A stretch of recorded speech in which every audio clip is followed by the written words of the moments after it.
Hello friends, स्वागत करता हूं मैं आप सभी लोगों का एक नई वीडियो में। आज हम लोग बात करने वाले हैं यूपीपीएससी के समीक्षा अधिकारी की, जिसे आप लोग रिव्यू ऑफिसर या फिर आरओ भी कहते हैं। इस पद पे हम लोग चर्चा करेंगे, इसका जॉब प्रोफाइल क्या होता है, इसके प्रमोशन क्या रहते हैं, जब आप समीक्षा अधिकारी बन के सचिवालय में तैनाती होगी आपकी, तो आपको क्या काम करना रहेगा। तो इन सारी चीज़ों पे हम लोग चर्चा करेंगे। इसके अलावा मैं आपको बताना चाहूँगा, जिन लोगों ने हमें टेलीग्राम पे नहीं फॉलो किया है, वो लोग हमें वहाँ पे फॉलो कर लेंगे। तो आइए शुरू करते हैं आज का वीडियो और मैं बताता हूं आप सभी लोगों को इसके बारे में।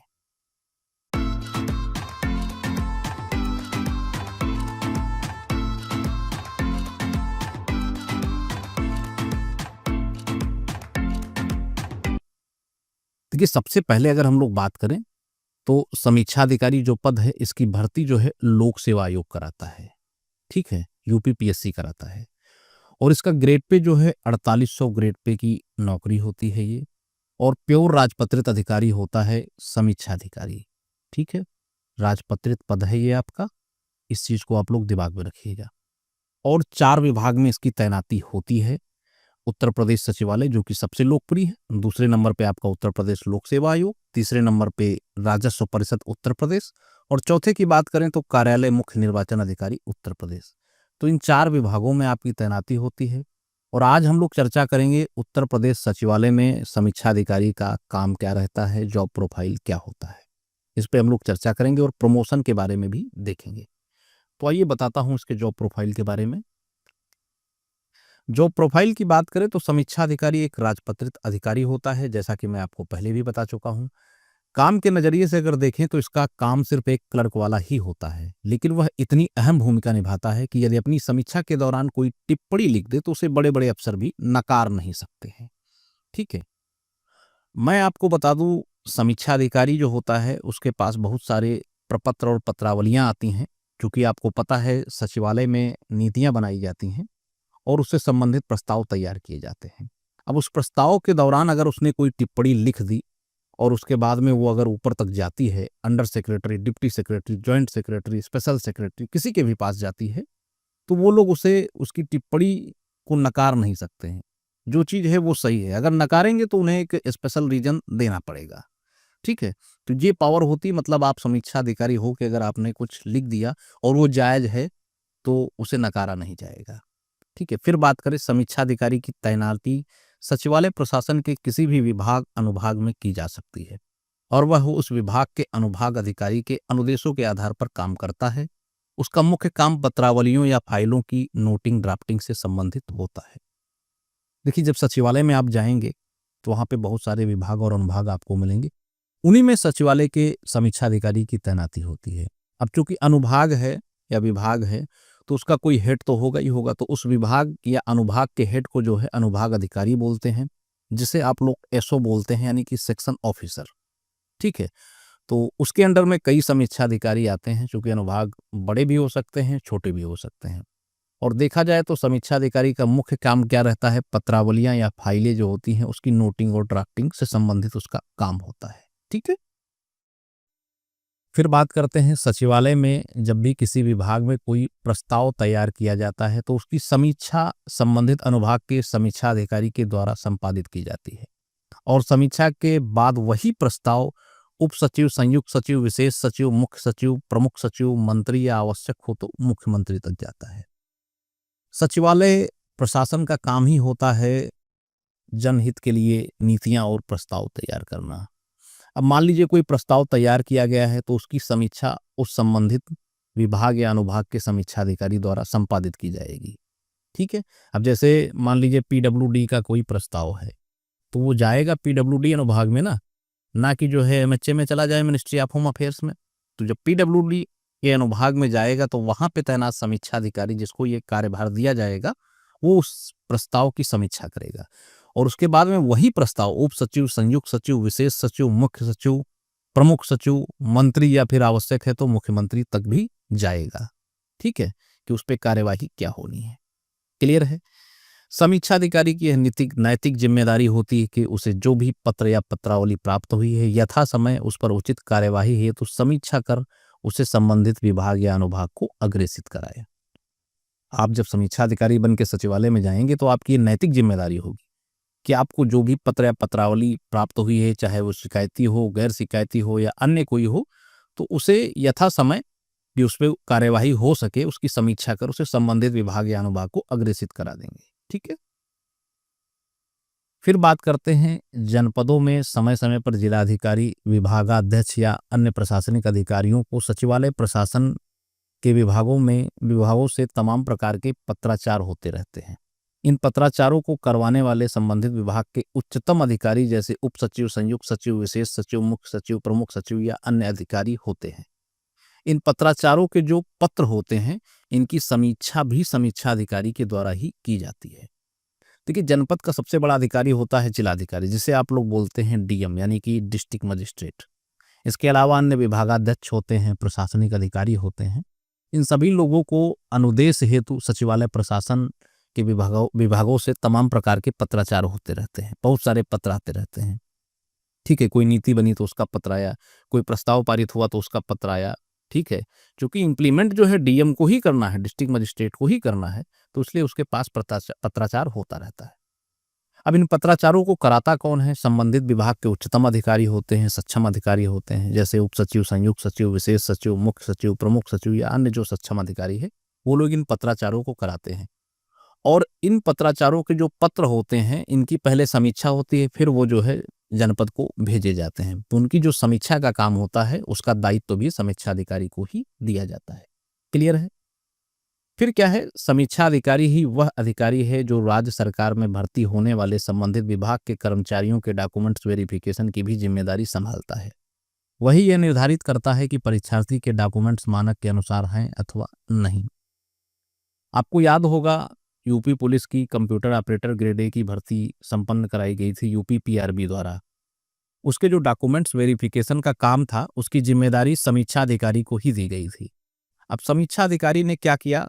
उसने यह मानक तय किया कि कौन से डॉक्यूमेंट्स जो है ओ लेवल के इक्विवेलेंट हैं और कौन से नहीं हैं। या ऐसा तो नहीं कि कोई कैंडिडेट जो है फॉर्म पहले भर दिया है और ओ लेवल बाद में कंप्लीट किया है। तो इन सारी चीज़ों को जो है समीक्षा अधिकारी ने ही संभाला था। जरूरत पड़ने पे समीक्षा अधिकारी को ही ये जिम्मेदारी दी जाती है कि जो राज्य सरकार में भर्ती हुई हैं, उनके डॉक्यूमेंट्स वेरिफिकेशन का काम वह निपटाए, उसे अच्छी तरीके से पूर्ण करे। क्लियर है? फिर बात करते हैं समीक्षा अधिकारी की तैनाती विभिन्न विभागों अनुभागों में की जाती है। तैनाती के विभाग अनुभाग के अंतर्गत आने वाले समस्त उत्तरदायित्व का निर्वहन की जिम्मेदारी स्वयं समीक्षा अधिकारी की होती है। अब समीक्षा अधिकारी सचिवालय में है तो उसको बहुत सारे विभाग या अनुभागों में काम करना पड़ेगा। समय के अनुरूप जो विभाग या अनुभाग आपको मिलता है, तो आप अपने जितने भी दायित्व हैं उनका निर्वहन स्वयं करेंगे, उसके जिम्मेदार आप स्वयं होंगे। फिर क्या है? सचिवालय प्रशासन में जनहित की नीतियां योजनाएं बनाई जाती हैं, जिससे कि पूरा प्रदेश लाभान्वित हो सके। इन नीतियों योजनाओं की समीक्षा कर उत्तर प्रदेश, उसके प्रदेश में होने वाले लाभ, हानि, प्रभाव इत्यादि की जानकारी समीक्षा अधिकारी अपने उच्चतम अधिकारी को लिखित रूप से सौंपता है। ठीक है? देखिए, सचिवालय प्रशासन क्या है, बहुत सारी नीतियां, योजनाएं, प्रस्ताव तैयार किए जाते हैं, उसका पूरा प्रदेश लाभ उठाता है। ठीक है? अब इन नीतियों, योजनाओं की समीक्षा करके उससे होने वाले लाभ, हानि, प्रभाव इत्यादि की जो टिप्पणी होती है, वो समीक्षा अधिकारी ही करता है और वो भी लिखित रूप में करता है, अपने उच्चतम अधिकारियों को जो है देगा। चाहे वो अंडर सेक्रेटरी हो, डिप्टी सेक्रेटरी हो, ज्वाइंट सेक्रेटरी हो या फिर स्पेशल सेक्रेटरी, इन सभी को वो बताएगा किससे क्या लाभ होगा, क्या हानि होने वाला, इसका प्रभाव क्या पड़ेगा। ठीक है? ये सारी चीजें वो चर्चा करेगा। ठीक है? फिर बात करते हैं समीक्षा अधिकारी संबंधित विभाग में आए हुए शिकायती, गैर शिकायती व अन्य प्रपत्रों पर टिप्पणियां व आलेख तैयार करता है और संबंधित अधिकारी को आवश्यक कार्यवाही हेतु प्रेषित करता है। देखिए, संबंधित अधिकारी की बात करें तो जिस विभाग में होगा, जैसे मान लीजिए आप एमएचए में हैं, मिनिस्ट्री ऑफ होम अफेयर्स में हैं, तो उसके जो संबंधित अधिकारी होंगे, जैसे अंडर सेक्रेटरी, डिप्टी सेक्रेटरी या फिर ज्वाइंट सेक्रेटरी या स्पेशल सेक्रेटरी, तो आपके पास अगर मान लीजिए मिनिस्ट्री ऑफ होम अफेयर्स से रिलेटेड कोई शिकायती या गैर शिकायती पत्र या अन्य कोई पत्र आया है, तो उस पर आप टिप्पणी और आलेख तैयार करेंगे और अपने उच्चतम अधिकारी को प्रेषित करेंगे, ताकि जो है आवश्यक कार्यवाही की जा सके। ठीक है?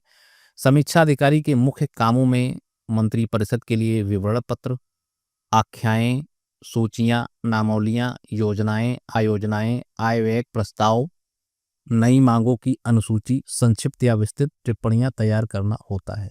इसके अलावा समीक्षा अधिकारी के मुख्य काम की बात करें तो जैसे मंत्रिपरिषद होता है तो उसके लिए विवरण पत्र तैयार करता है, आख्याएँ करता है, सूचियाँ लिखता है, नामावलियाँ तैयार कराता है, योजनाएँ तैयार करवाता है, आयोजनाएँ, आय व्यय प्रस्ताव, नई मांगों की अनुसूची, संक्षिप्त या विस्तृत टिप्पणियाँ वगैरह तैयार कराना भी आरओ का ही काम होता है।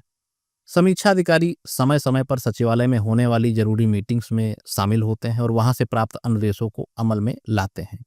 अब देखिए, सचिवालय प्रशासन में बहुत सारी मीटिंग्स का आयोजन होता रहता है, तो इनमें भी भाग लेना पड़ता है समीक्षा अधिकारी को और वहां से प्राप्त अनुदेशों को अनुरूप जो है काम करना पड़ता है। तो ये सारे जॉब प्रोफाइल थे समीक्षा अधिकारी के। इसके अलावा भी बहुत सारे काम करने पड़ते हैं और बहुत सारी पावर्स होती हैं।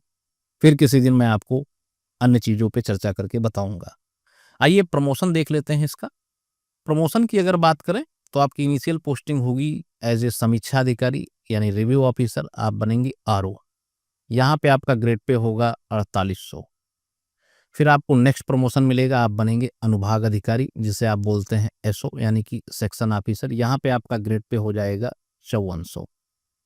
ठीक है। और उसके बाद आपको नेक्स्ट प्रमोशन मिलेगा अनुसचिव जिसे आप लोग बोलते हैं अंडर सेक्रेटरी। ठीक है।